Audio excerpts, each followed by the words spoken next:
This lesson will help you to quickly come up with an answer when you're put on the spot and present it confidently. Impromptu speaking is the ability to deliver a clear, structured response with little or no preparation. Uh-oh. I don't get the time to prepare. I don't get the time to plan out what I'm going to say. That's scary, isn't it? The first part of the framework is pause. Just chill. You don't need to fire a response as soon as you get the question. Why should we go with you with our company for the CEO position? Because I'm the best in it. Pause. Repeat the question back to them, and it is perfectly acceptable to say, that's a great question. Give me a second to think. They will respect you. Why? Because it shows you're trying to give a thoughtful response. Second step is the gold star. The gold star is the objective of your answer. The remainder of your response is going to help back that up. But generally, you want to pick one response that you know, this is solid.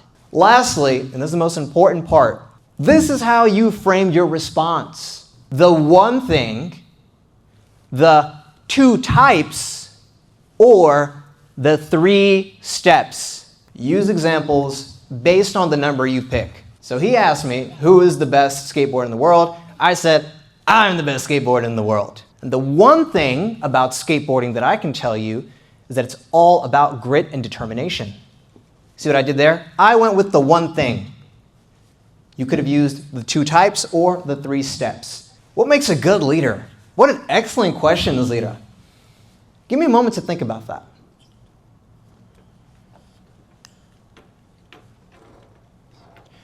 There are two types of leaders.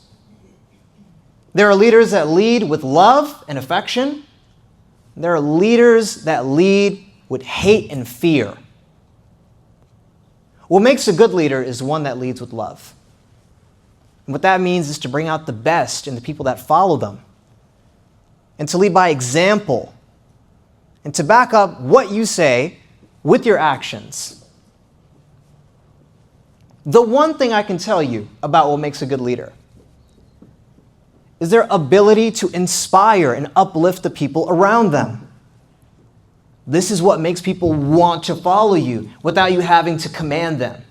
The three steps to becoming an effective leader are to, one, undergo a transformation of your own. Transform your own life before you tell others how to transform their lives. Second, is to take note of what works and what doesn't. Take inventory of what you did and see what truly helped me get to my objective. Third, channel that into others and lead with love. And that is what makes a great leader, the ability to uplift, inspire, and motivate others. Thank you, ladies and gentlemen. So I went all over the place. So let me clear it up. First thing I did was pause. Second, my gold star came later in the response, but it was to uplift and inspire and to lead with love. And I did all three of these. I didn't have to do all three. I could have just said, the one thing I can tell you about leadership, or the two types of leaders, or the three steps to become a leader. But I did all three, just to give you an even flavor of how it could have been answered. First thing I did was talk about the two types of leaders. There are leaders that lead with love, and there are leaders that lead with hate and fear. We want to be the ones that lead with love. The three steps to become a leader are to undergo your own transformation, then take inventory of what works and what doesn't, and then third, channel it into others.